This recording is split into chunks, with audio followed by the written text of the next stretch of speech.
اسلام قبول کرنے سے کئی سال پہلے حضرت عمر بن خطاب رضی اللہ تعالی عنہ ایک دفعہ تجارتی قافلے کے ساتھ مال لے کر مکہ سے شام گئے۔ قافلے میں قریش کے کئی اور بڑے سردار بھی شامل تھے۔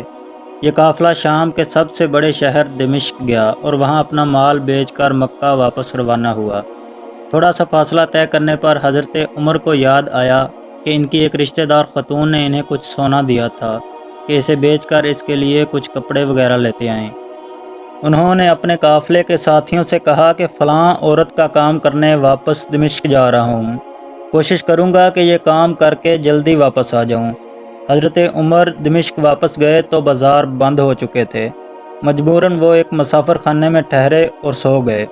تھوڑی دیر کے بعد اللہ کا ایک بندہ مسافر خانے میں آیا۔ اس نے حضرت عمر کو جگایا اور اپنے ساتھ اپنے گھر لے آیا۔ یہ بات واضح نہیں تھی کہ وہ شخص حضرت عمر کو پہلے سے جانتا تھا یا ان کے والد خطاب سے ان کی واقفیت تھی۔ انہوں نے حضرت عمر کی بڑی خاطر و مدارت کی۔ کھانا کھا کر تو وہ سو گئے اور ان کا میزبان رات بھر عبادت کرتا رہا۔ صبح کو حضرت عمر بیدار ہوئے تو ان کے میزبان نے کہا کہ اکیلے بازار مت جانا، بازار میں لٹیرے اکثر مسافروں کو لوٹتے رہتے ہیں، میرے ساتھ چلنا۔ یہ کہہ کر وہ سو گیا کیونکہ رات بھر جاگ رہا تھا۔ حضرت عمر نے اسے جگانا مناسب نہیں سمجھا اور اکیلے ہی بازار چلے گئے۔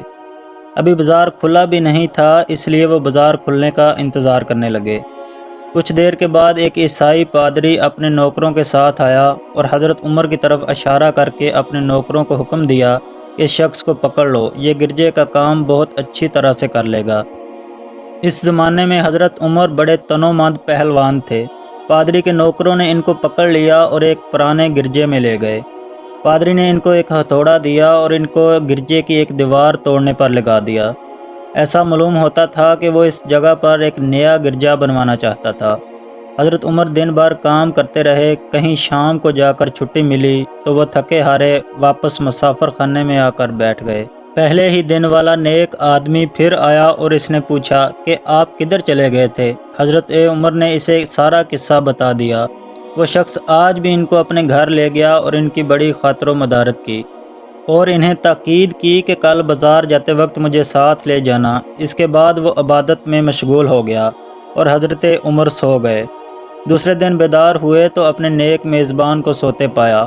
انہوں نے اب کی بار بھی ان کو جگانا مناسب نہیں سمجھا اور اکیلے ہی بازار چلے گئے۔ اتفاق سے پھر وہی پادری اپنے نوکروں کے ساتھ آیا اور حضرت عمر کو پکڑ کر ساتھ لے گیا۔ ان کو غصہ تو بہت آیا لیکن کیا کرتے، غیر ملک میں وہ اکیلے تھے اور کوئی ہتھیار بھی پاس نہیں تھا۔ دوسری طرف پادری کے ساتھ 7-8 نوکر تھے اور وہ سب ہتھیار بند تھے۔ پہلے دن کی طرح ہی حضرت عمر ہتھوڑے کے ساتھ گرجے کی دیوار توڑتے رہے۔ جب دھوپ تیز ہوئی تو پادری اور اس کے نوکر انہیں کام میں مشغول دیکھ کر چلے گئے اور حضرت عمر دیوار کے سائے میں دم لینے کے لیے بیٹھ گئے۔ اتنے میں وہ پادری گھوڑے پر سوار ہو کر چپکے سے آیا اور حضرت عمر کے سر پہ ضرب لگائی اور کہا کہ ہم سب گھر گئے تو تو نے کام ہی چھوڑ دیا۔ اب حضرت عمر کے صبر کی تاب نہ رہی، انہوں نے ادھر ادھر نظر دوڑائی، ہر طرف سناٹا تھا۔ انہوں نے پادری کو گھوڑے سے کھینچ کر نیچے کر لیا اور اس کے سر پر ہتھوڑے مارنا شروع کر دیے۔ وہ بہت چیخا چلایا لیکن اس کی مدد کے لیے کوئی نہیں پہنچا۔ حضرت عمر نے ٹوٹی ہوئی دیوار کا ایک بھاری ٹکڑا اٹھا کر اس کے سر پہ دے مارا۔ وہ پہلے ہی زخمی تھا، اب اس نے دم دے دیا۔ اس کو مرتے دیکھ کر حضرت عمر تیزی سے بھاگ کھڑے ہوئے اور جس راستے سے دمشق آئے تھے وہ راستہ چھوڑ کر ایک دوسرے راستے پر چل پڑے۔ شہر سے کافی دور انہیں ایک خچر پر سوار رومی ملا جو روم سے تعلق رکھتا تھا۔ وہ ان کے ساتھ چلنے لگا۔ وہ کچھ باتیں کرنے لگا لیکن نہ حضرت عمر ان کی زبان سمجھتے تھے اور نہ وہ ان کی زبان سمجھتا تھا۔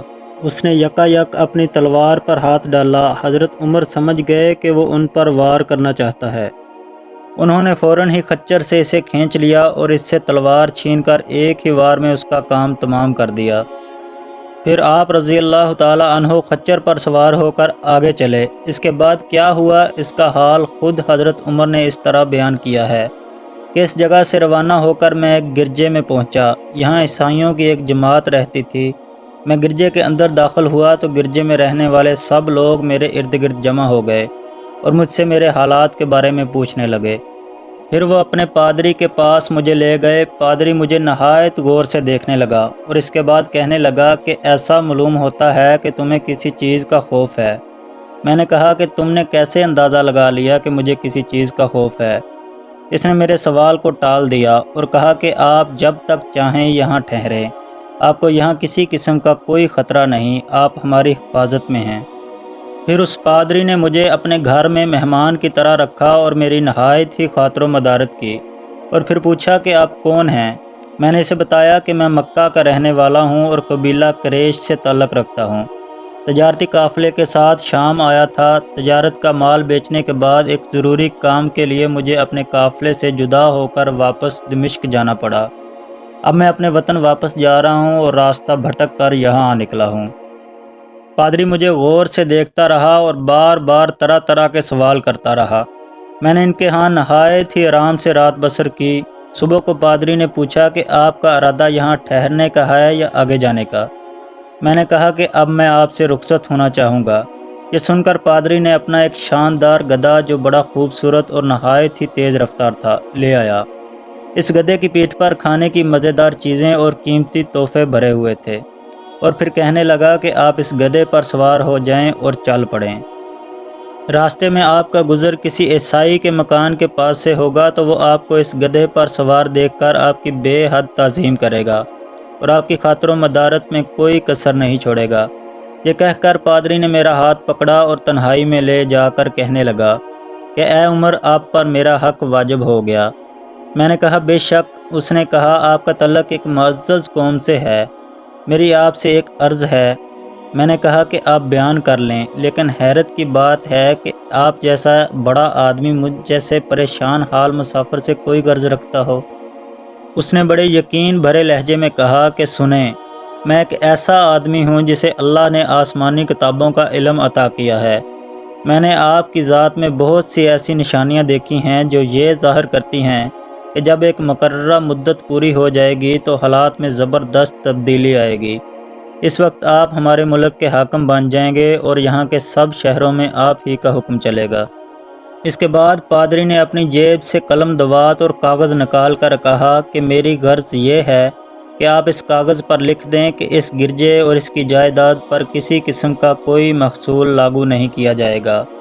میں نے حیران ہو کر پادری سے کہا کہ آپ مجھ سے مذاق تو نہیں کر رہے؟ اس نے کہا کہ قسم ہے اس ذات کی جس نے عیسیٰ علیہ السلام پر انجیل نازل فرمائی، میں جو کچھ کہہ رہا ہوں وہ بالکل سچ ہے، آپ مہربانی کریں اور میری درخواست قبول فرمائیں۔ میں نے پادری کی باتوں کو اس کا وہم سمجھا اور جیسے اس نے کہا میں نے اسی طرح کاغذ پر لکھ کر دے دیا۔ اس کے بعد گدھے پر سوار ہو کر چل پڑا۔ راستے میں مجھے کئی جگہ پر عیسائیوں کی جماعتیں ملیں۔ انہوں نے مجھے ایک پادری کے گدھے پر سوار دیکھ کر میری بڑی خاطر و مدارت کی۔ میں اس طرح جگہ جگہ عیسائیوں کا مہمان بنتا تبوک تک پہنچ گیا۔ اللہ کی شان، جس تجارتی قافلے کے ساتھ میں گیا تھا وہ کافی دیر میرا انتظار کرنے کے بعد اسی جگہ سے چل پڑا تھا جہاں میں نے اسے چھوڑا تھا، اور اب تبوک میں ایک کنویں کے قریب ڈیرا ڈالے ہوئے تھے۔ قافلے والے میرے ساتھی مجھے دیکھ کر میری طرف دوڑ پڑے اور مجھ سے مل کر بہت خوش ہوئے اور کہنے لگے کہ ابن خطاب، ہم لوگ تمہارا انتظار کرتے کرتے بالکل مایوس ہو گئے، تو ہم نے اس مقام کو کوچ کر دیا جہاں سے تم واپس دمشق گئے تھے، مگر تمہارے بارے میں ہم سخت پریشان تھے۔ یہ تو بتاؤ کہ اتنے دن تم کہاں رہے؟ میں نے وہ تمام حالات بیان کیے جو مجھے پیش آئے، لیکن پادری سے جو میری گفتگو تنہائی میں ہوئی وہ بالکل ظاہر نہیں کی، کیونکہ میں پادری کی اس باتوں کو اس کا وہم سمجھتا تھا اور اس کے عقیدے کی کمزوری سمجھتا تھا۔ قریش کے ایک سردار ابو سفیان بھی اسی قافلے میں شامل تھے۔ انہوں نے مجھے شاندار گدھے پر سوار دیکھ کر کہا، ارے تم لوگ اس نوجوان کی اقبال مندی تو دیکھو، اسے کسی ایسے میدان میں چھوڑ دیا جائے جہاں نہ پانی ہو نہ سبزہ، پھر بھی اسے رزق مل جائے گا۔ پادری نے رخصت کرتے وقت مجھ سے کہا تھا کہ جب میں اپنے ساتھیوں کے پاس پہنچ جاؤں اور گدھے کی ضرورت نہ رہے تو اس کی رسی کو مضبوطی سے باندھ کر گدھے کو اسی جگہ پر چھوڑ دو۔ لہذا میں نے ایسا ہی کیا۔ یہ دیکھ کر ابو سفیان نے کہا کہ ارے تم نے کیا کر دیا؟ گدھے کو اسی جگہ پر چھوڑ دیا جہاں پہ چھوڑ چکے، اور درندے اکثر گزرتے رہتے ہیں۔ میں نے کہا اس کے مالک نے مجھے ایسا ہی کرنے کی ہدایت کی تھی۔ وہ اس کی عادتوں سے زیادہ واقف ہے۔ اب وہ جگہ گدے والا کنواں کے نام سے مشہور ہے۔ وہاں سے روانہ ہو کر ہمارا قافلہ مکہ پہنچا۔ میری اور پادری کے درمیان جو گفتگو ہوئی تھی وہ مجھے بھلائے نہ بولتی تھی۔ پہلے تو کئی دن تک میں نے اسے اپنے دل میں ہی رکھا، پھر اس پہ مجھ سے ضبط نہیں ہوا، اور یہ راز میں نے اپنی رشتہ دار خاتون کے سامنے ظاہر کیا جس نے مجھے سونا دیا تھا۔ وہ بڑی عقل مند خاتون تھی۔ اس نے مجھ سے کہا کہ اے ابن خطاب، میں تمہارے بچپن ہی سے تم میں اچھی نشانیاں دیکھ رہی ہوں۔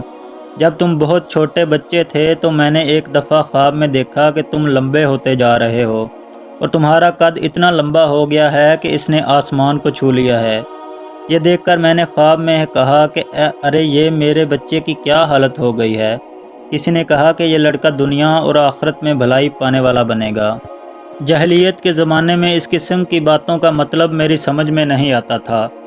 مکہ میں ایک شخص اہل کتاب یعنی یہود اور نصارہ میں سے تھا جو بہت گمنام تھا۔ ہم لوگ تو اس سے واقف بھی نہ تھے، لیکن قریش کے کچھ سردار اسے پہچانتے تھے اور اس کی بہت عزت کرتے تھے۔ ایک دن دوپہر کے وقت میں اس کے ہاں گیا اور اسے جا کر کہا کہ میں آپ سے چند باتیں کرنا چاہتا ہوں، اور چاہتا ہوں کہ آپ ان کو اپنے دل میں راز بنا کر رکھیں اور کسی کے سامنے ظاہر نہ کریں۔ اس نے ایسا کرنے کا وعدہ کیا تو میں نے اپنے سفر کے تمام واقعات اس کے سامنے بیان کر دیے اور اپنے رشتہ دار خاتون کے خواب کا بھی ذکر کیا۔ جب میں اپنی گفتگو ختم کر چکا تو اس نے کہا کہ اے ابن خطاب، جس کو تم نے موصول کی معافی کا وعدہ لکھ کر دیا ہے وہ اس زمانے میں عیسائیوں کا سب سے بڑا عالم ہے۔ جو کچھ اس نے کہا وہ سب سچ ہے، اور جلد ہی وہ سچ تمہارے سامنے آ جائے گا۔ جہاں تک تمہاری رشتہ دار خاتون کے خواب کا تعلق ہے تو اس سے یہ ظاہر ہوتا ہے کہ مکہ میں ایک بہت بڑا انقلاب آئے گا۔ زمانہ ایک نئی صورت اختیار کرے گا اور آنے والے زمانے کے آسمان اور زمین بدل جائیں گے۔ میں وہاں سے گھر چلا آیا اور اس کی ساری باتیں اپنے دل میں لیے رہا۔ تھوڑے ہی عرصے کے بعد قریش کی مجلسوں میں آپ صلی اللہ علیہ وآلہ وسلم کا ذکر ہونے لگا۔ یہ لوگ اس بات پر چڑھتے تھے کہ محمد صلی اللہ علیہ وآلہ وسلم اپنے آپ کو اللہ کا رسول کہتے ہیں، لوگوں کو بتوں کی پوجا کرنے سے منع کرتے ہیں اور ایک اللہ کو ماننے پر زور دیتے ہیں۔ اللہ نے اسلام کو ظاہر کر دیا اور مجھے یقین ہو گیا کہ حالات وہی صورت اختیار کر رہے ہیں جس کی طرف آسمانی کتابوں کے عالم شام کے پادری نے اشارہ کیا تھا۔ نبوت کے چھٹے سال حضرت عمر رضی اللہ تعالیٰ عنہ نے اسلام قبول کر لیا اور رسول اللہ صلی اللہ علیہ وآلہ وسلم کے جانثار ساتھی بن گئے۔ 11 ہجری میں آپ صلی اللہ علیہ وآلہ وسلم نے اس دنیا سے پردہ فرمایا تو حضرت ابوبکر مسلمانوں کے پہلے خلیفہ بنے۔ 13 ہجری میں انہوں نے وفات پائی تو حضرت عمر رضی اللہ تعالیٰ عنہ خلیفہ بنے۔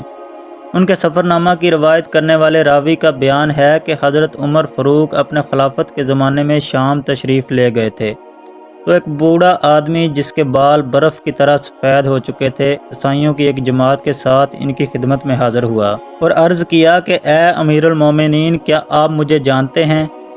حضرت عمر نے فرمایا کہ اگر آپ شام کے فلاں گھر کے پادری ہیں تو میں آپ کو پہچانتا ہوں۔ اس نے کہا کہ جی ہاں، میں وہی پادری ہوں۔ حضرت عمر فاروق رضی اللہ تعالیٰ عنہ نے فرمایا کہ میں نے آپ سے لکھ کر جو عہد کیا تھا وہ آج بھی قائم ہے۔ اللہ تعالیٰ نے اپنے رسول صلی اللہ علیہ وآلہ وسلم کے ذریعے ہمیں عزت بخشی۔ انہوں نے ہمیں اللہ تعالیٰ کے پسندیدہ دین اسلام کی طرف دعوت دی اور ہم نے قبول کی۔ آپ ہی نے مجھے ان باتوں سے آگاہ کیا تھا۔ اب آپ کو کون سی چیز اسلام قبول کرنے سے روکتی ہے؟ بوڑھے پادری نے حضرت عمر کی باتیں سن کر اسی وقت اپنے ساتھیوں سمیت کلمہ پڑھ کر اسلام کی دولت حاصل کر لی۔ اللہ تعالی ہم سب کو قلب سلیم عطا فرمائے اور قرآن اور حدیث پہ چلنے کی توفیق عطا فرمائے۔ آمین یا رب العالمین۔